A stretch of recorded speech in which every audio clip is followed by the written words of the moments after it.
बिस्मिल्लाहिर्रहमानिर्रहीम। अस्सलाम वालेकुम नाजरीन, मैं हूं अहमद फवाद और आप देखते हैं मुझे मेरे यूट्यूब चैनल और फेसबुक पेज पर। नाज़रीन, बड़ी अहम खबर के साथ आज की सुलाग में आपकी खिदमत में हाजिर हुआ हूं। वज़ीर-ए-आज़म इमरान खान साहब ने परवेज़ इलाही का इलाज कर दिया है। ये जो चले थे इमरान खान साहब को ब्लैकमेल करने के लिए, तमाम इत्तेहादी जमातों को तीर की तरह सीधा करके रख दिया है। आसाब की जंग में किस तरह से इमरान खान साहब जीत रहे हैं, कुछ अहम और एक्सक्लूसिव तफसीलात इस हवाले से आपके साथ में शेयर करूंगा। अपोजिशन जमातों की जानिब से इस वक्त ऑलमोस्ट अपनी हार जो है वो तस्लीम की जा चुकी है और हार के बाद नाजरीन मुल्की हालात ख़राब करने का प्लान भी सामने आ चुका है। इसकी क्या तफसीलात हैं, मौलाना फजल रहमान की जानिब से नाकामी की सूरत में क्या कहा गया है, ये बहुत जो है वो अहम होगा कि किस तरीके से जब वो नाकाम होंगे तो रोला जो है वो डालेंगे और हालात को ख़राब करने की कोशिश जो है वो की जाएगी। इस हवाले से भी जो कुछ तफसीलात हैं वो मैं आपके साथ शेयर करूंगा, क्योंकि 20 से पहले अगर अदम एतमाद का ये सारा मामला ख़त्म होता है तो 3 दिन नाज़रीन 21, 22 और 23 OIC का इजलास, फिर 23 मार्च, तो बहुत अहम इवेंट होने जा रहे हैं। इन अहम इवेंट्स के दौरान नाज़रीन ये सारा कुछ चीज़ें करना, हालात ख़राब करना, बहुत संगीनी की तरफ इस वक्त जो मामलात हैं वो जा रहे हैं। तमाम तर तफसीलात आज की इस व्लॉग में मैं आपके सामने रखने जा रहा हूं। सबसे पहले तो नाज़रीन काफ लीग के हवाले से मैं आपको तफसीलात बताता चलूं, क्योंकि कल से लेकर बल्कि गुज़श्ता 2 रोज से यही एक सवाल सामने आ रहा है कि इत्तेहादी जमातें खासतौर पर काफ लीग किसके साथ खड़ी हुई हैं। दोनों तरफ जो है वो जोर भी लगाया जा रहा है, लेकिन अभी तक वाज़े ऐलान काफ लीग की जानिब से नहीं किया गया। सबसे पहले तो मैं आपको ये बताता चलूं कि काफ लीग की जानिब से जो ब्लैकमेलिंग की जा रही थी कि वजारत आला उन्हें दी जाए, अपने गुज़श्ता व्लॉग में बड़ी तफसील के साथ मैं आपको ये चीज़ें बता चुका हूं कि इमरान खान साहब की जानिब से इनकार किया गया है और ये कहा गया है कि जो आपकी अभी मौजूदा तनख्वाह है इसी के ऊपर काम करना पड़ेगा, अदरवाइज इसके अलावा जो है वो कुछ नहीं मिलना। साथ देना है तो दें, नहीं देना तो ना दें। परवेज इलाही जो है वो इस चीज़ के बाद, इस रिएक्शन के बाद बहुत ज़्यादा इस वक्त परेशान है, क्योंकि ये जो है वो आसाब की जंग थी और आसाब की जंग को ही परवेज इलाही खेलने की कोशिश कर रहे थे, लेकिन उन्हें यह मालूम नहीं है कि इमरान खान साहब जो है वो इस जंग का माहिर है, इस खेल का माहिर है। दूसरी तरफ अपोजिशन जमातों की जानिब से यह खबर तो जरूर कल सामने आई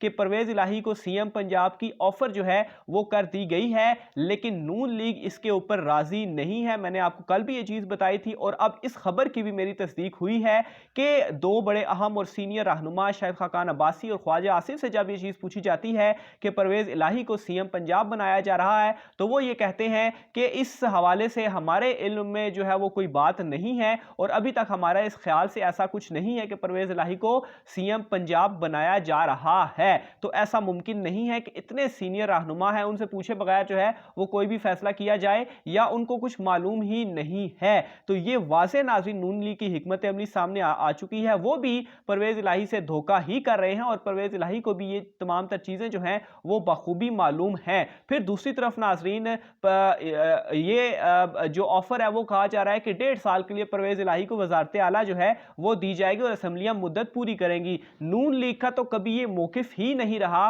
नून लीग तो ये चाहती है कि इमरान खान साहब को हटाने के बाद असम्बलियां तहलील करके नए इलेक्शन करवाए जाएं। तो अगर वो ये चीज चाहती है तो फिर कैसे ऑफर कर सकती है परवेज इलाही को वजारत आला की? तो ये सिर्फ और सिर्फ एक ट्रैप था नून लीग का जो कि वो परवेज इलाही के लिए सेट कर रही थी और परवेज इलाही इस तमाम तर सिचुएशन को काफ लीग इस्तेमाल कर रही थी इमरान खान साहब को ब्लैकमेल करने के लिए। लेकिन इमरान खान साहब के ब्लैकमेल ना होने के हैरान कुन रिएक्शन के बाद इस वक्त काफ लीग ने भी सर पकड़ लिया है कि अब वो क्या करें। और दूसरी तरफ जहां तक दूसरी इत्तेहादी जमातों का ताल्लुक है MQM का, तो वो भी इस वक्त उस तरह से ब्लैकमेलिंग तो उनकी जानिब से नहीं की जा रही, लेकिन इस तमाम तर सिचुएशन में वो भी कोई वाज़े तौर पर सामने नहीं आ रहे कि वो किसकी तरफ जाएंगे। इंतजार सिर्फ इस बात का किया जा रहा है कि ऐन वक्त के ऊपर ऐलान जो है वो इत्तेहादी जमातें करेंगी और इस हवाले से काफ लीग, MQM, तरीन ग्रुप, GDA और ये सारी जो इत्तेहादी जमातें हैं,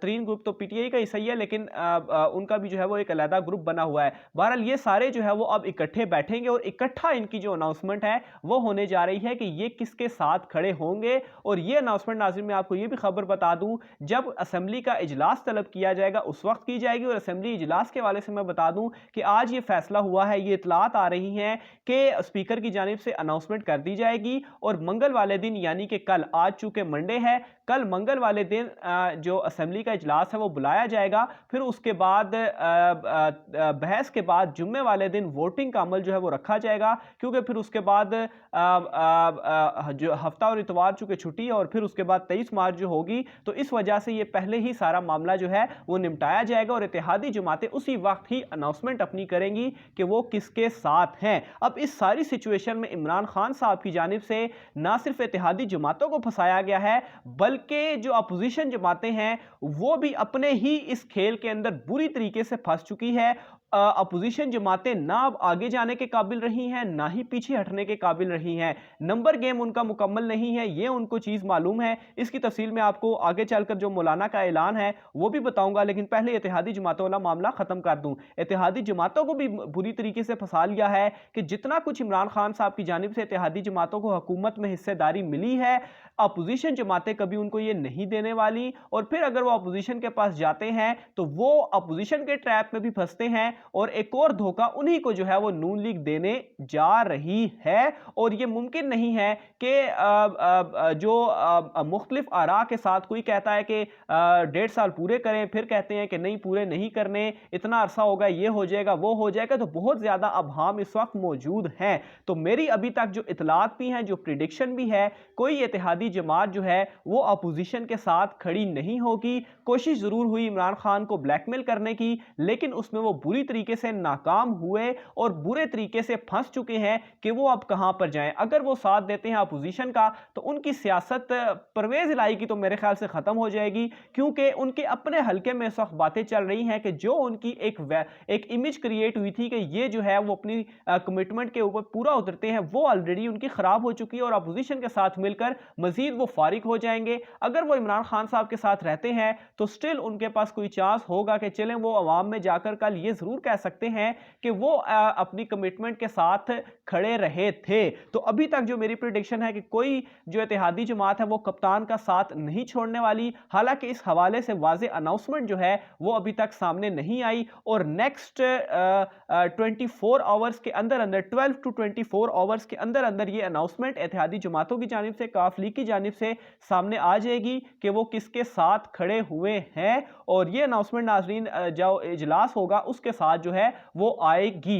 तो ये नाजरीन इत्तेहादी जमातों के हवाले से अहम तरीन तफसीलात थी अभी तक जो अपडेट्स थी। दूसरी तरफ नाजरीन इस वक्त जो अपोजिशन है उनको अपना प्लान नाकाम होता हुआ दिखाई दे रहा है। मौलाना फजल रहमान पहले ही इस बात की अनाउंसमेंट कर चुके हैं कि अगर अदम एतमाद की तहरीक नाकाम होती है तो फिर वो सड़कों पर और गली कूचों पर आएंगे। ये मौलाना फजल रहमान के अल्फाज थे और उन्होंने ये अनाउंसमेंट कर दी थी। और अब अपोजिशन का ये प्लान भी सामने आ चुका है कि वो अदम एतमाद जिस दिन पेश की जाएगी, वोटिंग होगी, अगर अदम एतमाद नाकाम होती है तो अपोजिशन जमातें उस दिन रोला डालेंगी और हालात को खराब करेंगी और ये चीज पोर्ट्रे करेंगी कि उनके साथ जो है वो कोई गैर आईनी काम शायद हुआ है, हुकूमत ने जानबूझकर उनकी जो अदम एतमाद है वो नाकाम बनाई है। हालांकि उनके अपने नंबर गेम जो है वो पूरे नहीं है, लेकिन फेस सेविंग के लिए वो ये तमाम तर चीजें मीडिया में करेंगी और इसी तरह से हालात जो है वो खराब करने की कोशिश की जाएगी। और इसका एक और जो पहलू है वो भी मैं आपके सामने रखूं कि इमरान खान साहब की जानिब से वोटिंग से एक दिन पहले डी चौक में जलसा जो है वो बुलाया गया है। अपोजिशन जमातों की जानिब से कहा गया है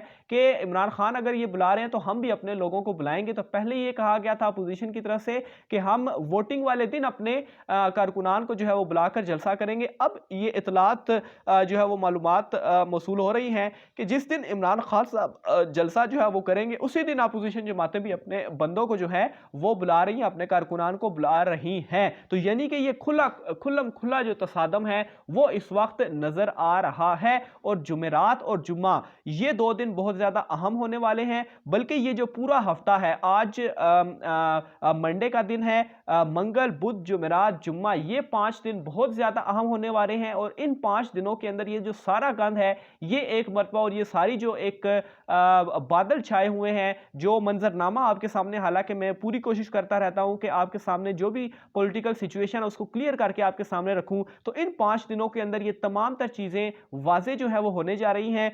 12 से 24 घंटे के अंदर आपको इत्तेहादी जमातों का वाजे ऐलान मिल जाएगा कि वो किस तरफ खड़ी हुई हैं। फिर उसके बाद असेंबली इजलास में एक दिन कबल जो बुलाया जाएगा डी चौक में इमरान खान साहब का जो इजलास होगा, और उस इजलास में नाज़रीन पहले भी कुछ आपको इतलात दे चुका हूं कि उस इजलास में ये जो बैरूनी हाथ मुलविस हैं, इस हवाले से कुछ इमरान खान साहब के पास सबूत जो है वो ऑलरेडी लग चुके हैं। इस हवाले से इमरान खान साहब वेट कर रहे हैं कि कब इन सबूतों को अवाम के सामने रखा जाए और अपोजिशन को जो है वो नंगा इसमें होकर वो रह जाएगी। और फिर उसके बाद जुम्मे का दिन इंपॉर्टेंट होगा, क्योंकि अगर उस दिन वोटिंग होती है तो वो जो है अपोजिशन जमातें उसमें अगर हारती है तो उनका जो प्लान है कि वो हालात खराब कर देंगी। तो ये इस वक्त मामला जो है वो सारे चल रहे हैं। बहरहाल 12 से 14 घंटे बहुत ज्यादा अहम है, और इन्हीं 12 से 14 घंटों के दरमियान आपको ये मालूम हो जाएगा कि कौन नंबर गेम जो है वो किसके पास पूरा है, किसके पास पूरा नहीं है। इत्तेहादी जमातें इस हवाले से अनाउंसमेंट जो है